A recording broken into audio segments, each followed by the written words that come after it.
આજના શાળા પ્રવેશોત્સવ અને કન્યા કેળવણી મહોત્સવમાં અત્રે પધારેલા મહેમાનોમાં રાજુભાઈ ઠક્કર, પ્રમુખ શ્રી ડીસા નગરપાલિકા, એમનું શાળા પરિવાર વતી ખૂબ ખૂબ હાર્દિક સ્વાગત કરું છું. રવિભાઈ ઠક્કર, સીએસટી શાખા ચેરમેન શ્રી, એમનું પણ ખૂબ સ્વાગત છે. પ્રશાંતભાઈ ભાટી, નગરપાલિકા ડીસા, એમનું પણ ખૂબ સ્વાગત છે. શ્રીમતી નૈનાબેન સોલંકી, કોર્પોરેટર અને એપીએમસી ડિરેક્ટર એપીએમસી, એમનું પણ શાળા પરિવાર વતી ખૂબ ખૂબ સ્વાગત કરું છું. શ્રીમતી પૂનમબેન ભાટી, લાઇટ શાખા, એમનું પણ ખૂબ સ્વાગત કરું છું. શૈલેષભાઈ રાજગોર, સદસ્ય નગરપાલિકા, એમનું પણ શાળા પરિવાર વતી ખૂબ સ્વાગત છે.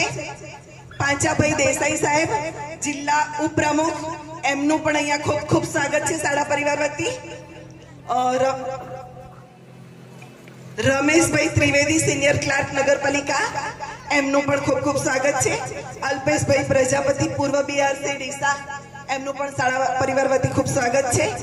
અને અમારા સીઆરસી કોઓર્ડિનેટર સાહેબ શ્રી વિજયભાઈ પ્રજાપતિનું શાળા પરિવાર વતી ખૂબ સ્વાગત છે.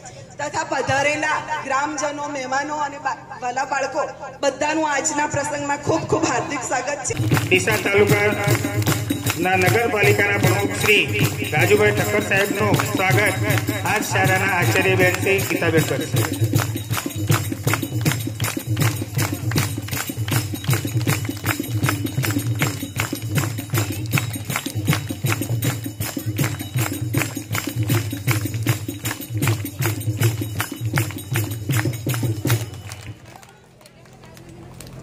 હવે રવિભાઈ ઠક્કર, ઈએસટી શાખા ચેરમેન, તેમનું સ્વાગત જયંતિભાઈ સાહેબ આ શાળાના શિક્ષક કરશે.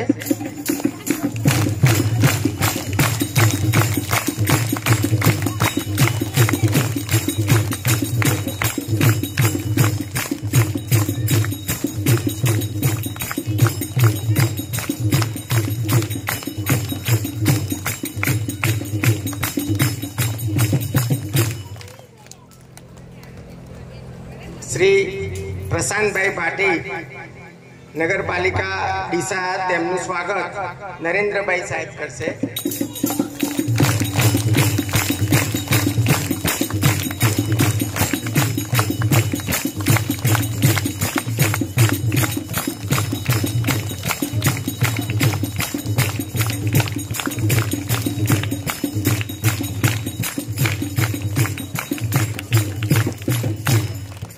હવે શ્રીમતી નૈનાબેન સોલંકી, કોર્પોરેટર ડીસા નગરપાલિકા, એપીએમસી ડિરેક્ટર શ્રીનું સન્માન અરુણાબેન કરશે.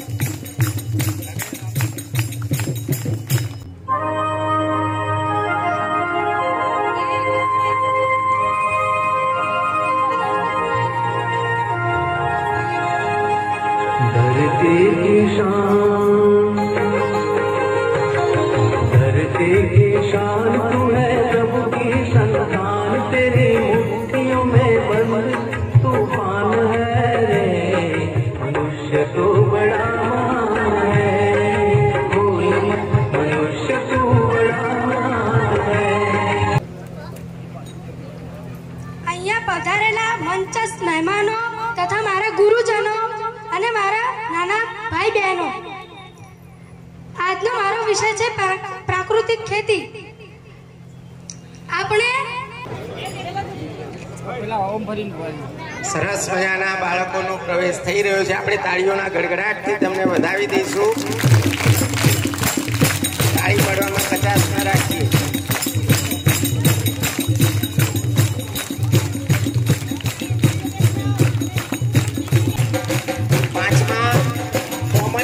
ટેસ્ટમાં જે વિદ્યાર્થીઓ પાસ થયા છે તેમનું સન્માન બારોટ ગૌરવસિંહ દિનેશસિંહ, ડાભી પિયુષ અમૃતભાઈ, માજીરાણા તુષાર રામાભાઈ, માજીરાણા કિંજલ બાદલભાઈ.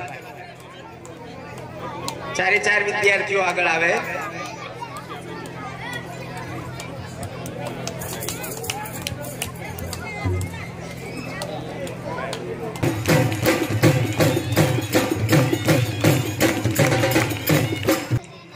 આજે આ સરસ અવસર એવો છે કે સરકાર છેલ્લા કેટલાય સમયથી શિક્ષણ માટે વધુને વધુ ભાર મૂકી રહેલ છે. એક આપણે એમ કે આ તો સરકારી સ્કૂલ, પરંતુ શિવનગરનો જે મને અનુભવ છે, હું પોતે ક્લાસીસ જ ચલાવું છું. આમ વિદ્યાર્થીઓ ખૂબ હોશિયાર હોય છે અને હું પોતે પણ એ ભણેલો છું ધોરણ 4 થી 7. એટલે સરકારી સ્કૂલમાં અહીંયા જે વાલીઓ બેઠા, જે પ્રાઇવેટ સ્કૂલનો જે મોહ છે તમારો, અત્યારે સરકારી સ્કૂલના કારીગરીના સ્ટાફ છેલ્લા 7-8 વર્ષથી મારો પોતાનો જાત અનુભવ છે કે શિવનગરનું બાળક ગોખણપટ્ટીઓ નહીં હોય. એટલે જે પ્રાઇવેટ સ્કૂલનો જે મોહ છે, મોટી ઊંચી ફીઓ ભરી, તો આવી શાળાઓમાં તમે બાળકોને મોકલો. ગુજરાત રાજ્યના તત્કાલીન મુખ્યમંત્રી અને હાલના યશસ્વી વડાપ્રધાન આદરણીય નરેન્દ્રભાઈ મોદી સાહેબનો ખૂબ સારો ઉદ્દેશ હતો કે બાળકો શાળાની અંદર જઈને એમનું નામાંકન થાય અને એમનું સ્થાયીકરણ થાય અને એ બાળકોની ખૂબ પ્રગતિ થાય અને લોકો સુધી ખૂબ સારા મેસેજ થાય અને કન્યા કેળવણી પર ભાર મુકાય. એટલા માટે આદરણીય આપણા વડાપ્રધાન શ્રી નરેન્દ્રભાઈ મોદી સાહેબે આ પ્રવેશ ઉત્સવ કાર્યક્રમનું આયોજન કરેલું. એ પ્રવેશ ઉત્સવ કાર્યક્રમથી ખૂબ સારા પરિણામો મળ્યા છે અને આપણા રાજ્યની ખૂબ પ્રગતિ થઈ છે. આજે પણ સમગ્ર ગુજરાતની અંદર આ કાર્યક્રમ થઈ રહ્યો છે.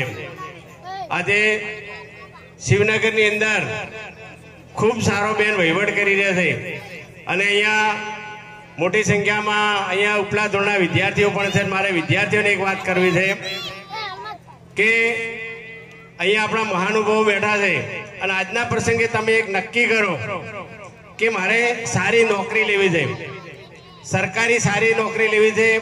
અને અહીંના આપણા સ્લમ એરિયાની અંદર આ વિસ્તાર થોડો પછાત વિસ્તાર, ગરીબ વિસ્તાર પણ છે. મને અનુભવ છે કે અહીંના વાલી જે માતા પિતા છે એમને ઘણું કામ ન કરવું પડે. તમે મોટા થઈ અને સારી સરકારી નોકરી મેળવો, પ્રાઇવેટ નોકરી મેળવો અને ખૂબ સારો અભ્યાસ, કોમ્પ્યુટર યુક્ત અભ્યાસ કરશો તો તમે ક્યાંય પાછા નહીં પડો.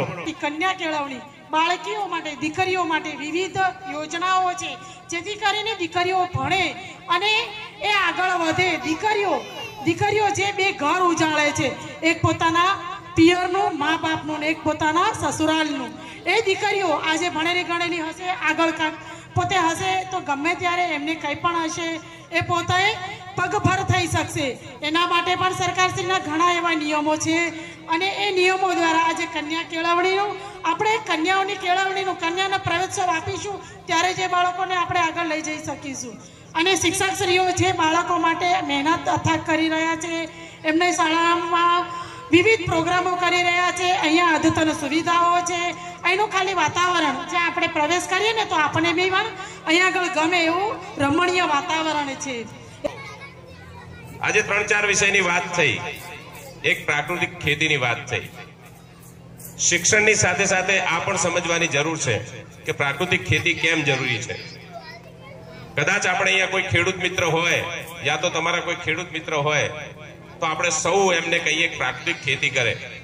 ગાયના છાણ અને ગાય મૂત્ર દ્વારા જે પ્રાકૃતિક ખેતી થાય છે એ બીમારી તો નથી જ કરતી, પણ સાથે સાથે બાજરી હોય કે શાકભાજી હોય પૌષ્ટિક હોય છે, એની અંદર મીઠાશ હોય છે.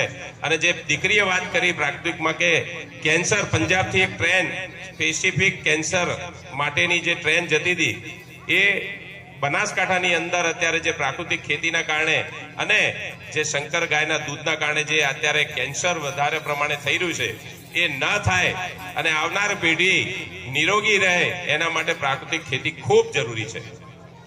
એવી જ વાત અત્યારે નૈનાબેને વાત કરી એમ વાવાઝોડાની. મિત્રો, આપણી ડીસાની ભૂમિ એ ધાર્મિક ભૂમિ છે. અહીં એક એક વ્યક્તિ ધર્મ અને ભામાસા છે, એટલે વાવાઝોડાથી ડરવાની જરૂર નથી, પણ સાવચેતીની જરૂર 100% છે.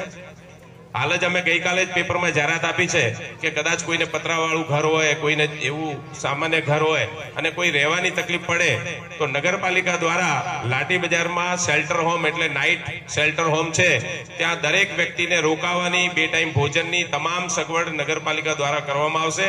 એની જાહેરાતને નંબર પણ આપેલું છે.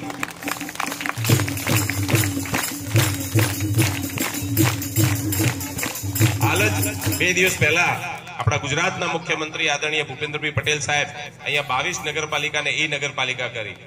આ નગરપાલિકા ખૂબ જરૂરી છે. આપનો કિંમતી સમય કાઢીને આપ નગરપાલિકાઓ જન્મનો દાખલો, આધાર કાર્ડ, મા કાર્ડ, રાશન કાર્ડ, એના પછી આપણે ગુમાસ્તા ધારા લાયસન્સ, એના માટે નગરપાલિકા ધક્કા ખાવાની જરૂર નથી. કોઈ ટેબલ ઉપર તમારે ટાઈમ બગાડવાની જરૂર નથી. તમારા દીકરી ભણેલા હશે. આજે શિક્ષણ કેમ જરૂરી છે, આ શિક્ષણ પ્રવેશોત્સવ કાર્યક્રમ કેમ ગુજરાત સરકાર અને આદરણીય વડાપ્રધાન નરેન્દ્ર મોદી સાહેબ કરે છે. આપને જ્યારે પણ આયુષ્માન કાર્ડ, મા કાર્ડ, આધાર કાર્ડ જે પણ સગવડ જોઈએ ઓનલાઈન તમારે તમારા દીકરા દીકરી ભણેલા છે તો મોબાઈલની અંદર બેઠા બેઠા ઘર બેઠે તમે તમારો કોઈ પણ પ્રકારનો દાખલો, જન્મનો દાખલો, ગુમાસ્તા ધારા લાયસન્સ જે પણ કાગળ જોઈએ ઓનલાઈન કાઢી શકો છો. નગરપાલિકા એને ટાઈમ બગાડવાની જરૂર નથી અને 1 પણ રૂપિયા જાતનો ભ્રષ્ટાચાર ના થાય એના માટે પારદર્શક વહીવટ કરવા માટે નગરપાલિકા કરવા માટે આદરણીય ભૂપેન્દ્રભાઈ પટેલ સાહેબ 2 દિવસ પહેલા 22 નગરપાલિકાની નગરપાલિકા કરી. મિત્રો, શિક્ષણ ખૂબ જરૂરી છે. જ્યારે આટલા મોટા પ્રમાણમાં વાલીઓ અહીંયા ઉપસ્થિત હોય, આ વોર્ડમાંથી જ્યારે તમે અમને સૌને જીતાડીને મોકલ્યા હોય, અમારા સૌની જવાબદારી છે કે આપની સુખાકારી, આપના પ્રશ્નો આપ અમને કહો અને એ પ્રશ્નો અમે દૂર કરીએ. એના પહેલા આપના પ્રશ્નોની વાચા આપી આપની હરેક સમસ્યાને દૂર કરવી એ સંપૂર્ણ જવાબદારી ચૂંટાયેલા પ્રતિનિધિ તરીકે અમારી સૌની છે. નગરપાલિકાના પ્રમુખશ્રી તથા સૌનો પરિચય આપી દેવામાં અગાઉથી આવેલો છે એવા મંચસ્થ મહાનુભાવો શ્રી, ખાસ કરીને વાલીગણ કે પોતાનો કિંમતી સમય એમણે આપણને આપ્યો છે કે રોજનું રળીને રોજનું પૂરું કરે છે અને છતાં પણ એમણે આપણા માટે સમય કાઢ્યો છે એવા બાળકોના વાલીઓ, જેના થકી આ કાર્યક્રમ કરીએ છીએ એવા ભૂલકાઓ, શાળાના બાળકો, જેમણે આ કાર્યક્રમને સફળ બનાવવા માટે શાળા પરિવારે મહેનત કરી છે એવો શાળા પરિવાર